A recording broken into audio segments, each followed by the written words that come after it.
Yerusalem adalah kota suci, 3 agama. Tidak ada kota lain di dunia ini yang demikian diinginkan oleh umat beragama kecuali kota Yerusalem ini. Bagi umat Kristiani, Yerusalem adalah tempat Yesus disalib dan dimakamkan. Bagi Yahudi ada Wailing Wall atau tembok ratapan. Tembok ratapan atau tembok barat atau kosel, dikenal dalam Islam sebagai tembok burak, adalah tembok kapur kuno yang terdapat di kota lama Yerusalem yang penting dan dianggap suci oleh orang Yahudi. Kosel tersebut adalah sisa dinding bait suci di Yerusalem yang dibangun oleh Raja Herodes. Bait suci itu hancur ketika orang Yahudi memberontak kepada kerajaan Romawi pada tahun 70-an Masehi. Dari panjang tembok aslinya sekitar 480 meter, sekarang sisanya hanyalah 60 meter. Orang Yahudi percaya bahwa tembok ini tidak ikut hancur sebab disitulah terdiam Shekinah, yaitu kehadiran ilahi. Jadi berdoa di situ sama artinya dengan berdoa kepada Tuhan langsung. Disebut tembok ratapan karena di situ orang Yahudi berdoa dan meratapi dosa-dosa mereka dengan penuh penyesalan agar disucikan. Selain mengucapkan doa-doa, mereka orang Yahudi juga meletakkan doa mereka yang ditulis pada sepotong kertas yang disisipkan pada celah-celah dinding itu. Dinding ini dibagi dua dengan sebuah pagar pemisah untuk memisahkan laki dan perempuan.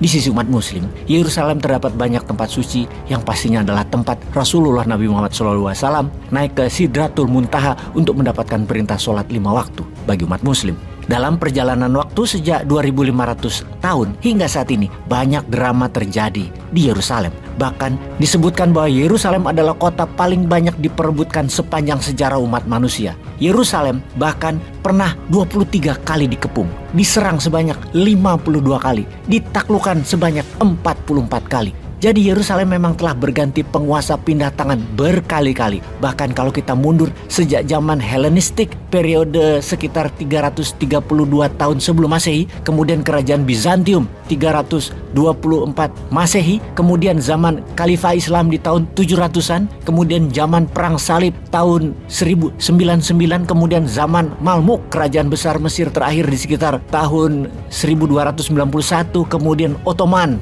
Periodenya adalah sekitar tahun 1517, kemudian di 1917 British Mandat, dan kemudian di 1948 negara Israel berdiri di tanah Palestina yang mengendalikan Yerusalem dengan tangan besi pada saat ini. Tanah Palestina, benar, tanah Palestina. Ini sejarah singkatnya dipandang dari sisi Nasrani. You remember when Bibles were like this in homes and in churches? Every church had a Bible like this. You know, every Christian family had a Bible like this, and they put their family genealogy, the weddings, baptisms, and burials. It was all put inside the Bible, and you passed it down generation to generation. This particular Bible was published in 1905. Now, the reason I brought it out is that I want to show a map that's in this Bible. Now, mind you, the Scofield Bible was not published until 1913.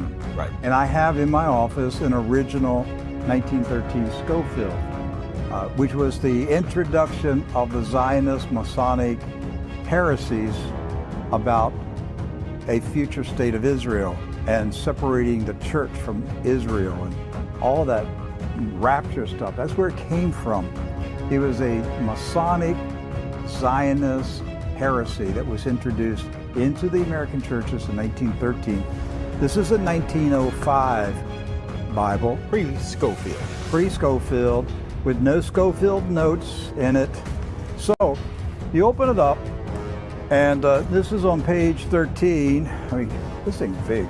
I want to show you. Here is a map of the Holy Land.